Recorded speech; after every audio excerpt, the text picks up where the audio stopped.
I'm excited to introduce Emmanuel. He's here.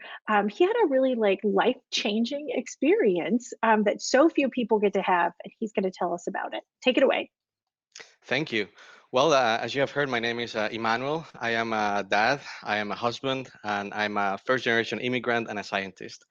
And my story today is about it goes back to 2016 when I volunteered to spend 30 days in a simulated tin can with three strangers. So you might ask yourselves, why would somebody volunteer to do something like this?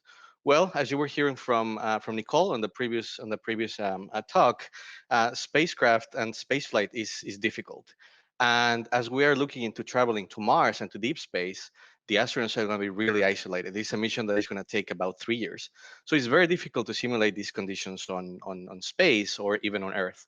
So NASA and other space agencies have these specific places that they're called analogs.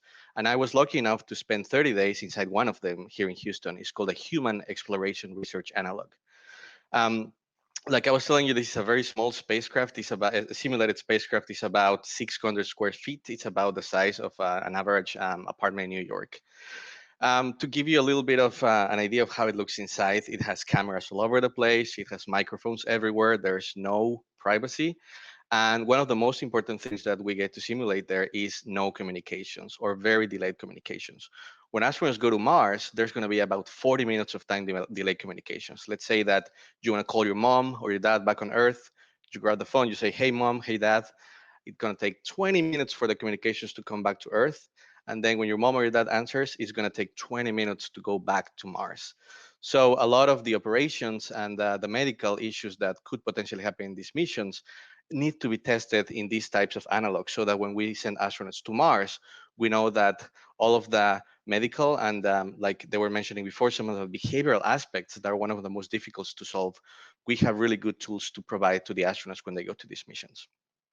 So inside these simulated spacecraft, there's full isolation. There's no windows, there's no daytime, and there's no nighttime because the light is pretty constant and pretty steady inside. The other thing is that the temperature is constant and there's no breeze. Also, the smell is pretty steady all the time. And we get to eat some of the meals that astronauts eat in space. So you get there, they close the hatch, and you know that you're going to be 30 days inside that simulated spacecraft. In my case, this was again, I was telling you back in 2016, and my wife Ashley and I had my older daughter, Maddie, and she was about 2 years old back then. And this was the first time that we were separated for 30 days, and pretty much the longest time that we have ever been separated. So that was one of the hardest things from a personal standpoint when I was in this simulated mission. Now, when you volunteer to do these things, you do them, of course, for the greater good. In my case, I was doing this to volunteer and to give my time so that the small time that I spent there could be useful for real astronauts, like you heard from Nicole and from the other two astronauts that you will hear after my talk. So. You really don't realize the things that you are giving away, and a lot of the things that you actually take for granted every single day. And I think that a lot of the things that I will be telling you are very relevant in this COVID situation. Most of us have been isolated for 9 months. We have been giving away a lot of the things that we like, going out, spending time with family and friends. Um, but there are a lot of things that we still take for granted. Like, for example, smelling the grass outside when you are cutting your grass and you can smell the grass. Just coming to your house and smelling the way that your house specifically smells. Talking to your family, like just enjoying your favorite dish, your favorite food, enjoying a hot cup of coffee. So these things are what we normally do every day and we usually take for granted. And on a personal standpoint, when I was doing this simulated mission, I was more appreciative of these type of things that we day by day normally do. Now, before this mission started, the day before the mission started, the three other team members and myself went to have barbecue. We were in Texas. We are in Texas, and you know that we love our barbecue here in Texas. So we went there, and we all agreed that if anybody had any issues with anybody else, if there was somebody that the other person wouldn't like, we will be really open with this.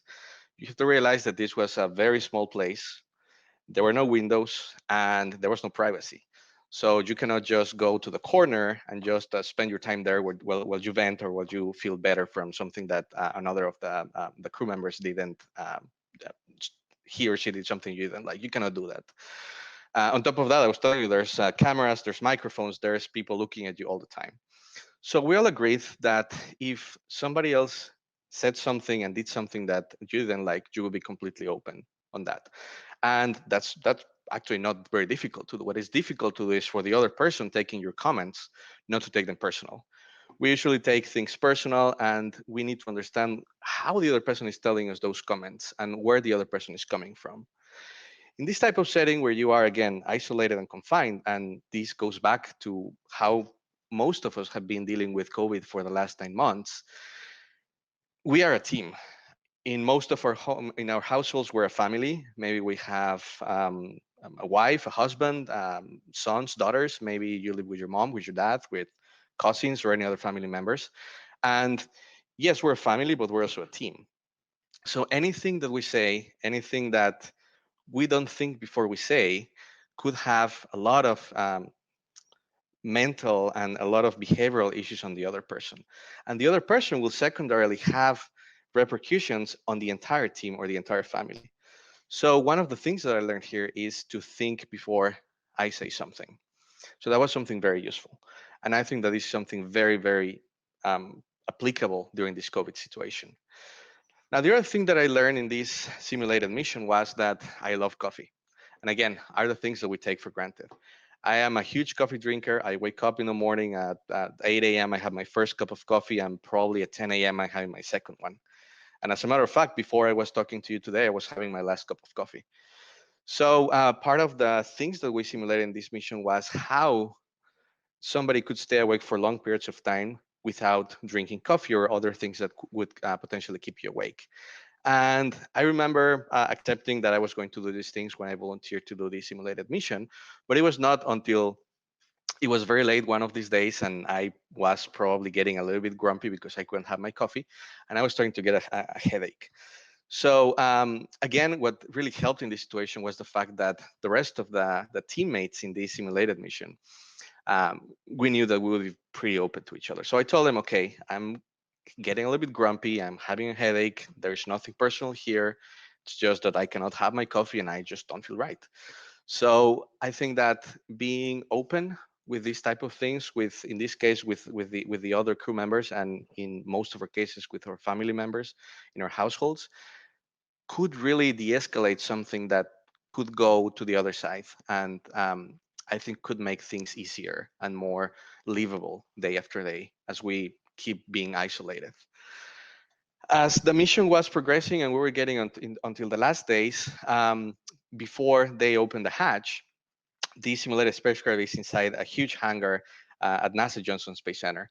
So before they opened the hatch on day 30, I remember we're ready to get out of there. Actually, it's weird because we were actually a little bit sad of leaving because you get a lot of experiences with the rest of the people inside, and you really become a team and a family. So even though you're really looking forward to leave and to see your family and go back to eat real food, there's that part of you that is feeling a little bit sad from leaving from there because all the experiences that you get to develop there. So they opened the hatch. Of course, my wife Ashley and my daughter Madeline were there waiting for me. There were probably 20 or 30 other people outside. Some astronauts were there just to see how we were leaving the analog, and they were doing this at night so that our eyes were able to adapt to looking at a far distance because this tin can is small, so your eyes get used to only looking at close distances and not far distances. And then the following day, I remember we went to the grocery store and I was feeling a little bit agoraphobic. I was a little bit afraid of open spaces. And I mean, honestly, a grocery store is not an open space. But compared to this tiny place, it is an open space. So it only took a couple days to get my vision back to normal, to be able to drive, and to go back to really the normal world. So in my case, this is the farthest that I can be, that I have been. And I hope that some of the things that I shared with you today are useful during this pandemic and makes your lives easier and makes your families better. Thank you.